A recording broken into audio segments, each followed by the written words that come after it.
Wes, hi everybody and welcome to yet another video. Well then, my dear friends, welcome to yet another review video, and I'm back to record my progress as far as the Warhammer 40k universe, and it is quite a special occasion because I believe that it is the first time since I set up this channel that I am getting into a vast new universe that I had not been into before. So I will use the miracle of modern technology to record my journey.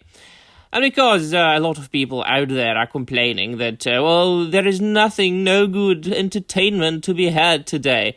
Well, yes, if you're looking for something that would be newly coming out in 2024, there is a precious few things that you will find entertaining if you have got at least some brains left in your cranium. And that is why I say, well, just go back and discover things that are fantastic and excellent, and were written in the past and are still out there waiting for you. There have been so many books written and there have been so many films made that they will last you for about 50 lifetimes, and it still won't be enough. And such is the case with Warhammer 40k, and I had been contemplating what to start with because, quite obviously, that universe is so vast. It's starting in the 1980s, I believe, Games Workshop, and then, building their own lore, building their own universe around it, and then much later, when the Black Library was born, the plethora of books, the plethora of novels and short stories being released, even comic book adaptations.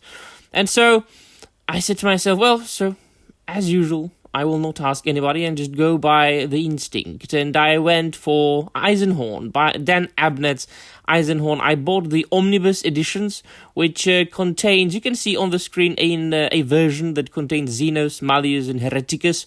But I bought the version that also contains Magos and 4 short stories that go in between that.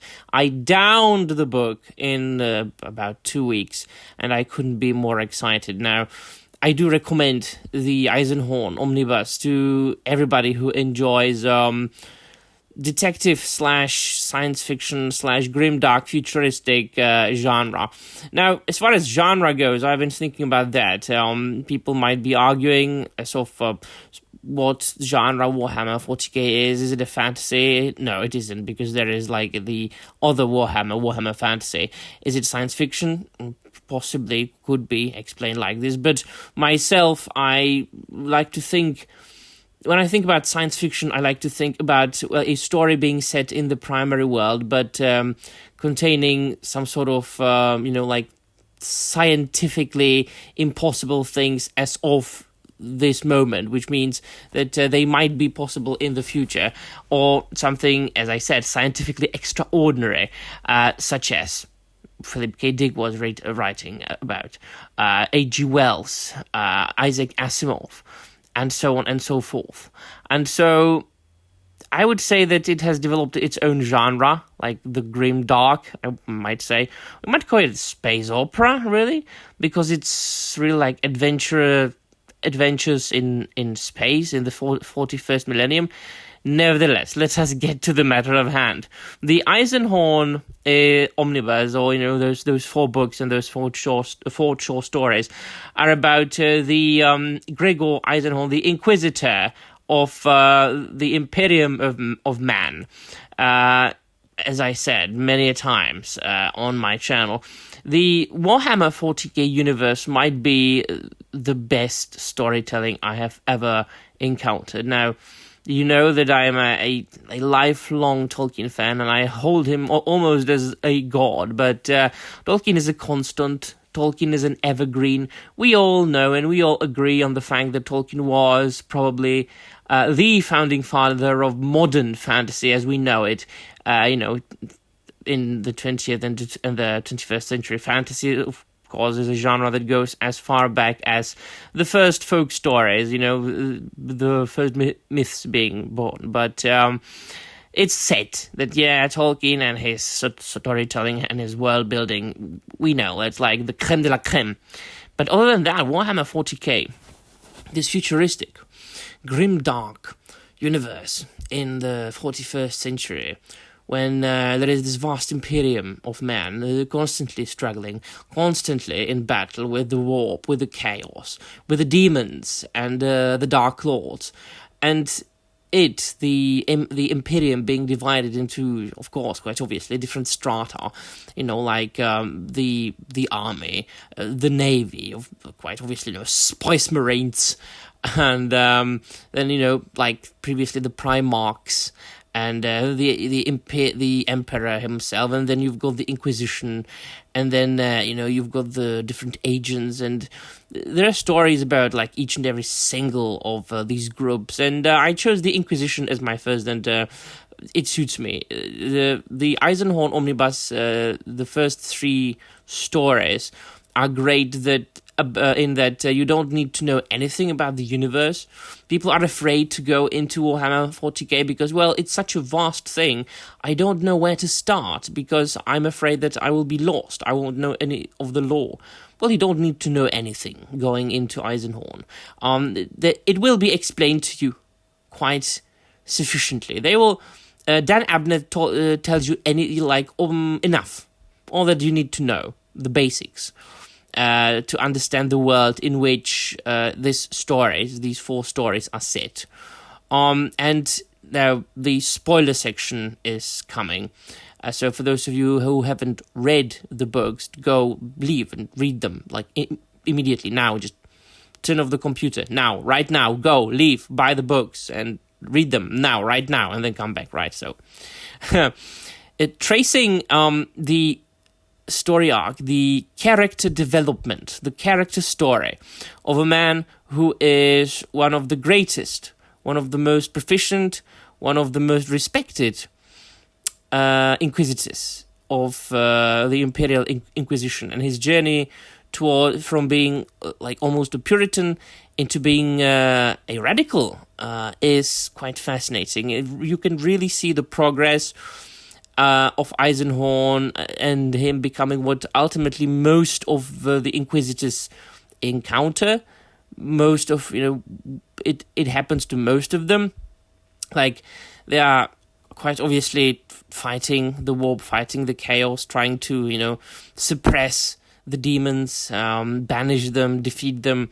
And sometimes they reach for weapons that maybe they shouldn't have reached for, the weapons of the enemy, and they want to use them against the enemy. But the problem is that when you touch the warp, and when the warp touches you, you will be changed forever, and you will be easily corrupted, and you might fall to the dark side. And it didn't happen specifically to Eisenhorn within the 4 volumes, but he's very close to it. And by the end of Magos, which is not a part of the Eisenhorn trilogy, quite obviously, because it's the 4th book, by the end of it, something happens that makes you think, yeah, so he's there already. Or is he? Because I know that there are books after that, which I'm going to read very soon. I am taking a bit of a hiatus from Eisenhorn because I have just, today, as of making of this video, started reading the Horus Heresy, Horus Rising, the 1st volume. I'm going to read the first 3 volumes, and then I will see if I continue or, go to some other books. But even the supporting characters, such as Elizabeth Bekin, and in his associates, and the other Inquisitors and Ravenor. And it's such a great read, and it's all, of course, should be contributed to Dan Abnett, who is a master writer, because he is quite obviously able to write a suspenseful detective story set in a secondary world, secondary sci-fi, grimdark universe of the 41st century. He can make you care for the characters. And even though that, the characters or some of the characters must survive, because we're only at the beginning or in the first half of the book, and they are in grave danger, and there's still 3/4 of the book left, you still fear for Eisenhorn when he finds himself in an unpleasant or dangerous situation. it really leaves you wanting to read more. Because, as I said, those books provide you with enough information about the world, about the universe, about the lore, but not too much. It doesn't overburden you. It's a good story. It's a good storytelling. This is not a lore book. And as I said, everything that you feel, or what you mostly feel, after having read, or at least I have, after having read those 4 books and 4 short stories is, well, I want to know more. And I want to know more about the heresy, and I want to know more about the history, and I want to know more about Space Marines, and I want to know more about the Emperor. And so that's why I went straight to the Horus Heresy, the first volume of which was also written by Dan Abnett. So, now, that's my absolutely 100% positive reaction and feelings about the Eisenhorn Omnibus by Dan Abnett. So this has been my non-scripted, very confused, blabbery review. And let me know in the comments down below what you think. Have you read Eisenhorn or any of the Warhammer 40k universe books? Do you like Warhammer? Are you into the lore, the stories, the game, the models, or not? Let me know all about it, and that will be all. Namaste.